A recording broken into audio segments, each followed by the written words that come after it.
back to the Gardening with Joey and Holly radio show. Happy to be part of your day. Holly, let's go to the hotline and bring in our guest for this week. Mike VanDuzee is the creator of the YouTube channel Keep On Growin'. He teaches people how to grow hydroponically with ease and affordability methods of an off-grid style. He has a passion for everyone to grow their own food anywhere. Welcome to the program, Mike. Hey, thank you. Well, we want to thank you for taking time out of your day to help educate Holly and myself and all of our listeners. And I'll start with this. There's many different types of growing out there, and you grow hydroponically. For people who have heard the term but are not familiar with the method, what is that method and how do you execute it? Okay, hydroponics is basically growing with no soil, and it's putting plants into nutrient-rich water. There's different kinds of hydroponics. There's aquaponics, which involves fish, and aeroponics, which has the water is turned into like a mist instead of just placing it in the water. And I think NASA is actually growing plants in space with aeroponics. But I do just hydroponics, and more so I go a little bit off grid. I use pumps in that once in a while, but mostly off grid so that just about anybody can get into it. Now, if for a new beginner, what would you recommend? Maybe basically it's what they refer to as Kratky hydroponics, because this one guy, Dr. Kratky, he was a professor out in Hawaii. He was doing experiments with it because they have a tough time getting produce, out to the island out there, and they're off grid. Lots of the places, the infrastructure gets tore down by like volcanoes and that. And so they're trying to teach people how to grow their own food out there and without all of the electricity and everything. So hydroponics generally has a bunch of pumps and filters and meters and auto dosing equipment and all kinds of stuff. And he just continued to work about trying to do it where you're just taking plants and put them in nutrient rich water, do as little maintenance to it as possible, and grow you some food. Fantastic. So why do you think people are hesitant to grow hydroponically, and how would you encourage people to get past that? One big thing there's a couple of things, but the biggest thing I hear all the time is kind of a myth that hydroponic grown food doesn't have any flavor. And I think maybe somebody either, just tasted the wrong one or didn't realize, what they were eating, or just heard like rumors and that because they think it's not growing in soil, that it doesn't have any flavor, but they don't realize that they've probably eaten a lot of hydroponically grown food, because there's a lot of commercial farms doing that now because it saves on electricity, space, water. It only uses about 1/10 of the water that a traditional garden uses. And there's a lot of places that you can't really grow a traditional garden, but you can set up a hydroponic garden just about anywhere. Now, is there any challenges when it comes to growing hydroponically? I know that some people say you got to make sure the pH is right or the right level of nutrients. You got to check this, you got to check that.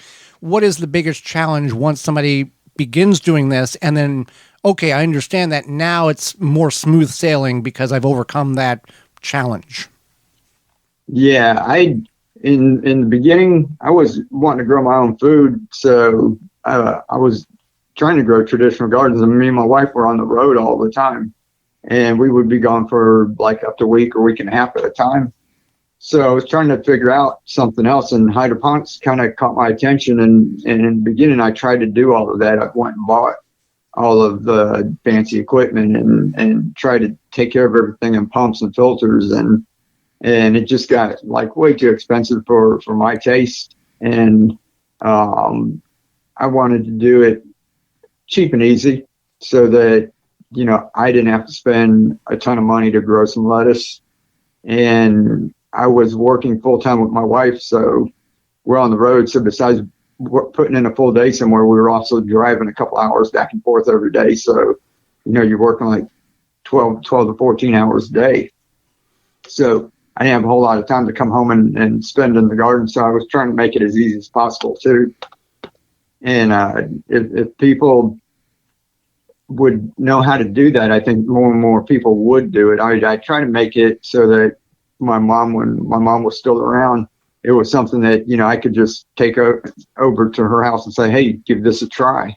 You just put the plant in here and keep an eye on the nutrient level, and, things will be all right. And if I told her she had to actually meter check the pH and check the EC levels, and then here's how you put the pH up, and this is how you put the pH down, and then you have to recheck it. She just wanted to do all that. So I tried to make almost everything that I do something that's, so simple, that just about anyone can do it. Right. And when you're doing 12, 14 hours a day, you just want to go home and sit down. You don't want to go spend I got to spend an hour and a half in the garden doing this. You just want to be done. Right. Exactly. So tell us more about your YouTube channel. I know you had mentioned the method that you utilize. What can people expect when they come to your YouTube channel to check out your hydroponic growing education? Well, mine's like we were talking about. We're just trying to make it easy and affordable so that just about anyone can do it. And when you're talking about like gardening, I think everyone out there, just about everyone, if they could have a traditional garden, they would. But some people don't have the time, energy, money. Some people are older. They can't do the weeding and tilling and stuff anymore. And some people live in apartments. So, I think that everyone should know how to grow at least a little bit of their food. And whether you do it or not, just having that knowledge is just powerful. And then providing for yourself or your family and your friends, and taking care of part of your grocery bill on your own is an empowering feeling. Now, people who are, they've heard of hydroponics, how much space would you say that one would need in order to get started? And for you, how much space are you utilizing even with your more simplistic way of growing hydroponically? You don't have to have hundreds of square foot, do you? No, and actually I'm going to start on my channel within the next month, and that when it starts to get cold. I live here in Florida, and we can grow almost year round outside. But, when I show videos, me growing like in January or something, people are, have like 2 foot of snow, going, well, that's, lucky for you, but I can't do that. So when I get into the colder months, I start growing inside, even though I don't have to. So this year I'm putting up a 3 foot, one of the steel racks, the metal racks. Right. And I had one up last year, and we're just going to jam pack it and see how much we can grow in just a couple of square feet inside the house with minimal grow lights and minimal maintenance. What is a common challenge in hydroponic growing, and how have you overcome that challenge in your journey?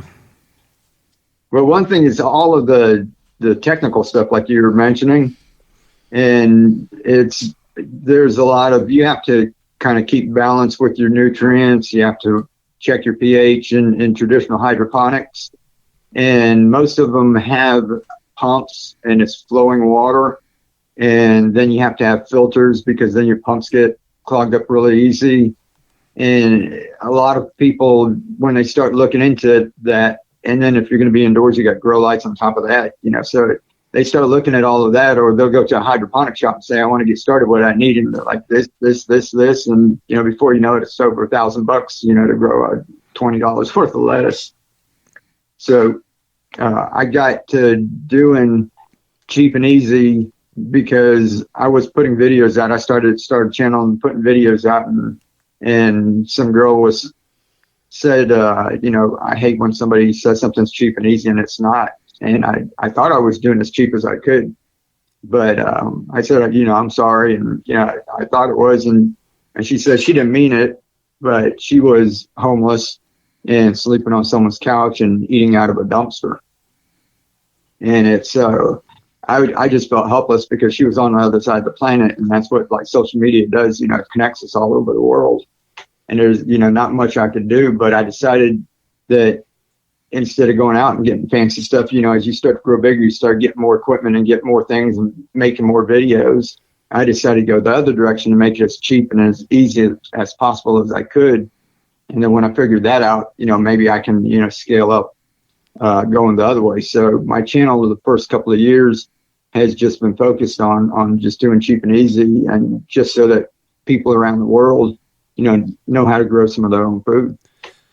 And you may have felt hopeless, but she was able to guide you in a way that you didn't know you could go. Right. Exactly. In your hydroponic journey, has there been something that you didn't know that you could grow hydroponically, that you were successful, and what limitations are there? Obviously, you probably can't grow sweet corn or anything like that, but what limitations are there when it comes to hydroponics, or are there? Yeah, let's say some plants don't like the roots wet all the time. So if you kind of know what kind of plants they like the roots to dry out a little. Obviously, they won't do good in hydroponics.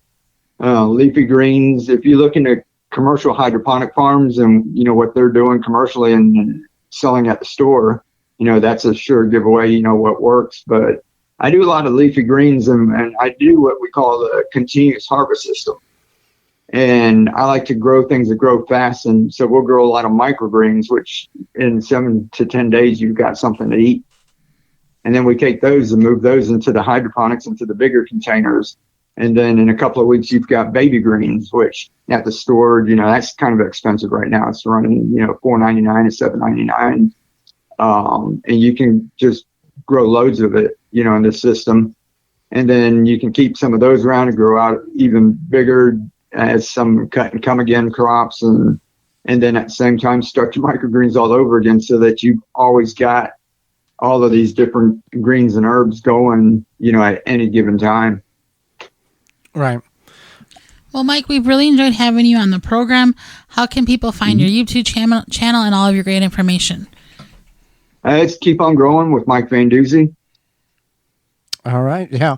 And you said in the next month or so, you're going to do the series of packing everything as much as you can grow and seeing what limitations or lack thereof you have. Yes, sir. Getting that set up right now. Absolutely. Well, Mike, we greatly appreciate the time you've offered us and the knowledge you've shared with Holly, myself, and all of our listeners. We thank you for your time, your knowledge, and the best with your new project coming up. Awesome. Thank you. I appreciate it. Nice meeting y'all. Absolutely.